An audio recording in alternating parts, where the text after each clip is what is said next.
বাগেরহাটে সংসদীয় 4টি আসন থেকে একটি কমানোর প্রতিবাদে জেলায় দ্বিতীয় দিনের মতো হরতাল চলছে। বৃহস্পতিবার সকাল থেকে সড়কে টায়ার জ্বালিয়ে এবং গাছের গুঁড়ি ফেলে এই কর্মসূচি পালন করছেন আন্দোলনকারীরা।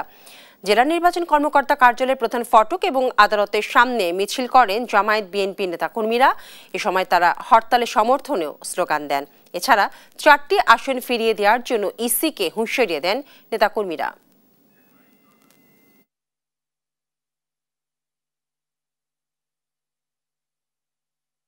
গতকাল থেকে শুরু হয়েছে আন্দোলন আমাদের। এর আগেও আমরা আন্দোলন করেছি, অবরোধ করেছি স্বতঃস্ফূর্তভাবে। প্রত্যেকটি উপজেলা এবং পৌরসভায় হাজার হাজার মানুষ 140টি পয়েন্টে দাঁড়িয়ে গেছে শান্তিপূর্ণভাবে তাদের দাবি সমর্থনে। যেভাবে মানুষ স্বতঃস্ফূর্তভাবে অংশগ্রহণ করে এই যৌক্তিক দাবিকে সামনে রেখে যে জনমত গড়ে উঠেছে, এই আন্দোলন কখনো বৃথা যাবে না।